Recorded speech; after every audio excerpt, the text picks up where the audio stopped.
Hello and welcome to the Weekly Squeal, where I cover the past week's biggest meltdowns and spergouts. This week, we'll be covering one Fatrick S. Tomlinson. If you're not aware, he's really fat. He's also a Twitter-addicted alcoholic who for the past 3 years has been the subject of ire for ONAforums.net, a message board of ex-Opie and Anthony fans who have since 2014 found other ways to entertain themselves, namely by poking fun at lol pigs and mining comedy from the internet.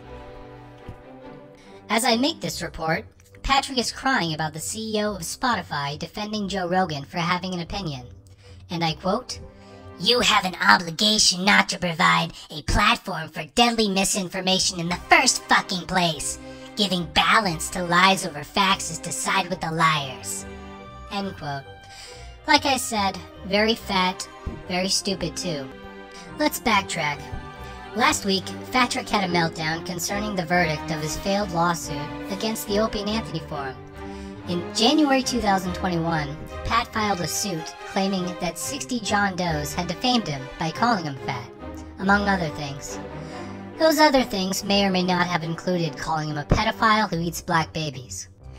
The Honorable Judge Schulman sided with the First Amendment, and Pat has officially been invited to pay $23,000 to the administrator of the site, Quasi101, aka Rahul Kumar. Pat's lawsuit sponsor, the Science Fiction Writers of America, lost over $100,000 backing him. I don't know how the SFWA will be able to afford it, but it's really funny. On a side note, there have been serious allegations of pedophilia lurking in the bowels of the SFWA. Please go to apostlegate.net for more information on this matter, because it's sick, sick shit. On January 24th, The Quartering, a channel with over 1 million subscribers, covered the big lawsuit L and laughed about it. So Pat posted a huge Twitter thread correcting the record. Reading through it, you can't get through a sentence without stumbling upon a lie. Lie number 1, and I quote, "They send fraudulent food orders to my home almost daily." End quote. Not so. I don't think anyone on the forums has ever admitted to sending Pat food. But if they did, this fat hovel dweller should be grateful.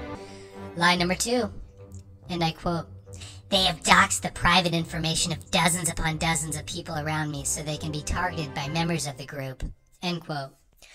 Only one guy does the doxing, and that's Space Edge. No one knows the true identity of Space Edge. It's assumed he does his work behind a VPN and a super thick Tor node, so he's practically unidentifiable. Lie number 3, and I quote, "They've repeatedly filmed themselves trespassing on our property at night when my wife and I are either out or asleep upstairs. They've recently escalated to vandalism of our home, my motorcycle, and car." End quote. The detectives at ONA Forums have come to the conclusion that Fatrick himself is the vandal. Yes, he did it himself. It was a con, a false flag. If you compare Pat's publicly available handwriting with the handwriting of the vandal, the K's are identical.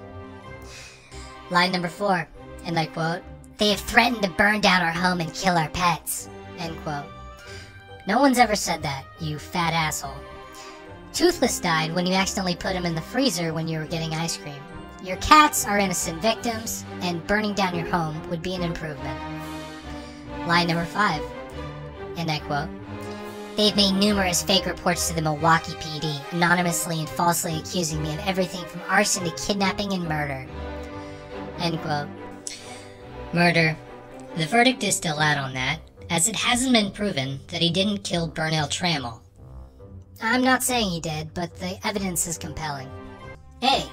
Pat and the suspect are the same height, weight, and have the same hunchback. B.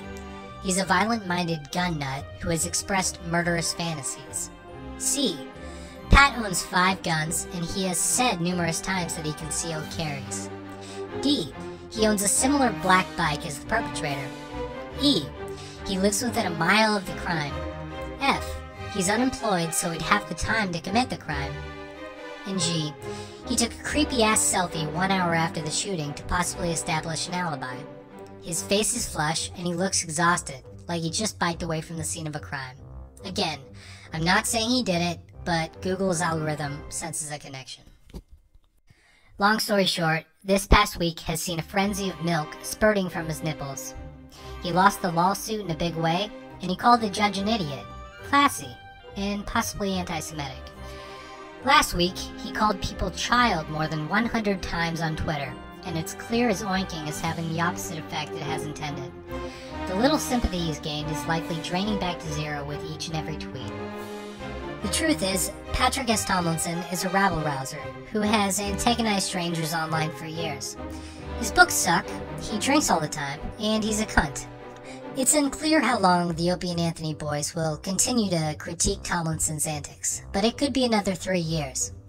Pat's boobs offer a never-ending supply of milk to sip on. He never learns anything, and he's built for insult comedy. This has been the Weekly Squeal. We hope you enjoyed the first episode.